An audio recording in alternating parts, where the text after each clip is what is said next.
lagi na lang tuwing break time, nagse-cellphone ka. Kamusta naman ang pakiramdam ng katawan mo? Okay lang naman po ma'am, pero minsan sumasakit yung likod ko eh. Tapos konting lakad lang, hinihingal na ako. Yan ang epekto ng kakulangan sa galaw o ehersisyo at nagiging prone din tayo sa mga lifestyle diseases. Ma'am, ano po yung lifestyle diseases? Yan ang pag-aaralan natin ngayon. Ano nga ba ang lifestyle diseases? Ang lifestyle diseases ay ang mga sakit na nakukuha dahil sa maling gawain sa araw-araw. Halimbawa na nito ay ang obesity, diabetes, high blood pressure at sakit sa puso. Isa sa mga dahilan nito ay ang kakulangan sa regular na exercise. Nakakatakot po pala yun ma'am, pero mahirap talaga mag-exercise, lalo na kung sanay kang nakaupo lang.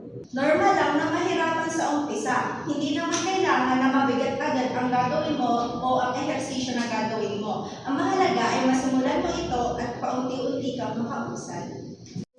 Go. Ma'am, ano naman pong exercise ang pwede namin gawin kahit nasa bahay lang? Marami, anak. Ang ilan sa mga halimbawa nito ay ang paglalakad sa labas o loob ng bahay, maglinis ng kwarto, mag-stretching sa umaga, o sumayaw kahit isang kanta lang. Ay ma'am, akala ko po ba ang exercise ay nasa gym lang? Hindi, Juan. Kahit simpleng galaw ay exercise na. Ang mahalaga ay gumagalaw ang iyong katawan at napapawisan ka kahit konti.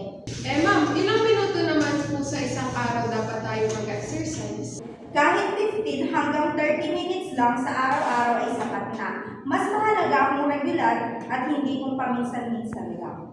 Kung ganun pa naman, kaya kong gawin yan. Imbes na sumakay ako pa uwi, lalakarin ko na lang. Magandang ideya yan, Juan. Mararamdaman mo na unti-unting lumalakas ang katawan mo at hindi ka kaagad mapapagod. Ma'am, ano naman pong ibang benefits ng regular exercises? Marami, anak. Bukod sa malusog na katawan, mas gumaganda ang mood, mas nakakatulog ng maayos, mas nagiging alert sa klase, at mas lumalakas ang resistensya natin laban sa sakit. Kaya pala masigla yung ibang kaklase namin mahilig maglaro. Tama ka, Juan. Dahil sanay ang kanilang katawan na gumalaw. Tandaan ninyo, ang pag-ehersisyo ay hindi parusa, kundi pag-aalaga sa sarili. Juan, simulan na natin ngayon. Mamaya pagkatapos ng klase ay maglakad na tayo. Ay mas simula ngayon, simulan na natin mag-exercise. Nakakatuwa namang marinig yan. Tandaan ninyo, ang simpleng exercise ay paraan para makaiwas tayo sa mga lifestyle diseases at magkaroon ng malusog na katawan. Ang malusog na katawan ay kayang simulan sa simpleng galaw araw-araw.